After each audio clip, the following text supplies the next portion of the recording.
जाति आधारित गणना की रिपोर्ट सही नहीं है। इसमें बड़ा उलटफेर किया गया है। ये रिपोर्ट गलत है। नमस्कार, मैं श्वेता और आप देख रहे हैं न्यूज़ नेशन।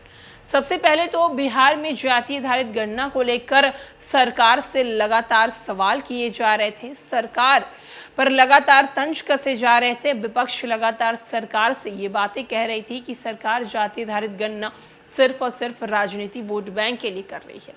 लेकिन जाति आधारित गणना बिहार में सफल हुई और अब इसके रिपोर्ट भी जारी कर दिए गए हैं।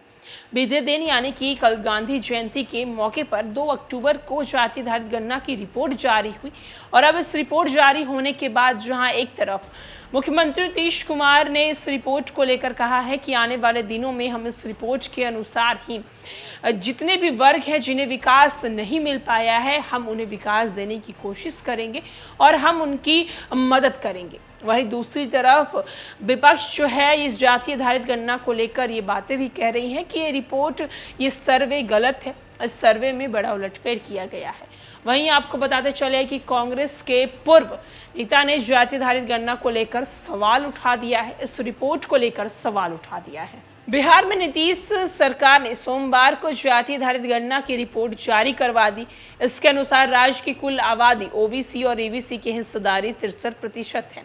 जारी आंकड़ों के अनुसार राज्य की कुल जनसंख्या 13.07 से अधिक है।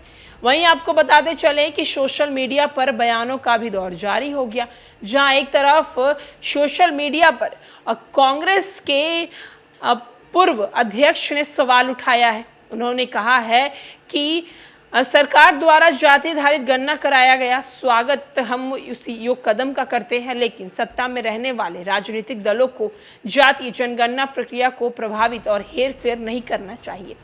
आज की जाति जनगणना रिपोर्ट में ऐसा प्रतीत होता है कि यहाँ हेराफेरी की गई है। आपको बताते चले कि ये कांग्रेस के पूर्व अध्यक्ष कोई और नहीं, अनिल शर्मा है। गौरतलब है कि नीतीश सरकार ने राज्य में जाति आधारित गणना का आदेश पिछले साल तब दिया जब केंद्र की नरेंद्र मोदी सरकार ने स्पष्ट कर दिया कि वो आम जनगणना के हिस्से के रूप में एसी और एसटी के अलावा अन्य जातियों की गिनती नहीं कर पाएगी। देश में आखिरी बार सभी जातियों की गणना 1931 में की गई। बिहार मंत्रिमंडल ने पिछले साल 2 जून को जाति आधारित गणना कराने की मंजूरी दी। इसके साथ ही 500 करोड़ रुपए से अधिक की राशि जो है आवंटित की गई। बिहार सरकार को जाति आधारित गणना के कार्य को उस समय रोकना पड़ा जब पटना हाई कोर्ट ने इस अभ्यास को चुनौती देने वाली कई याचिकाओं पर सुनवाई करते हुए इस पर रोक लगा दी थी।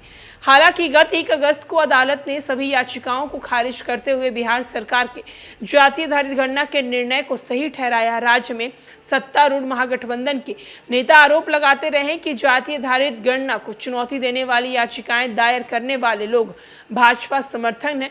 वहीं भाजपा ने इस आरोप से इनकार करते हुए जोर देकर कहा है कि सब सर्वेक्षण के लिए कैबिनेट की मंजूरी दी थी, तभी सरकार में वो शामिल थी। जहां एक तरफ कांग्रेस के पूर्व अध्यक्ष अनिल शर्मा ने ट्वीट करके ये कहा है कि जाति आधारित गणना करवाई गई और इसके रिपोर्ट जारी किए गए, ये अच्छी बात है, लेकिन हमें उम्मीद नहीं थी कि इसमें इतनी ज़्यादा हेराफेरी की जाएगी, फेरबदल की जाएगी। जो रिपोर्ट आई है उस आंकड़े में ये साफ साफ दिख रहा है कि यहाँ पे बहुत बड़ा हेराफेरी किया गया है। वहीं आपको बताते चले कि जाति आधारित गणना रिपोर्ट आने के बाद जहाँ बीजेपी ने भी कहा है कि हम इसके सपोर्ट में थे, हम कभी भी इसके विरोध में नहीं थे, जाति आधारित गणना के हम सपोर्ट में ही हमेशा उनका साथ दिया है। आपको बताते चले कि बिहार में जाति आधारित गणना करवाने को लेकर बिहार सरकार को काफ़ी ज़्यादा मुश्किलों का सामना करना पड़ा, काफी ज्यादा मशक्कत करना पड़ा और मशक्कत करने के बाद कल का वो दिन था जब इसकी रिपोर्ट जारी की गई और रिपोर्ट जारी करने के बाद बिहार की राजनीति भी एक बार फिर से शुरू हो गई है। फिलहाल इस खबर में इतना ही। तमाम बड़ी खबरों के लिए देखते रहे न्यूज़ नेशन।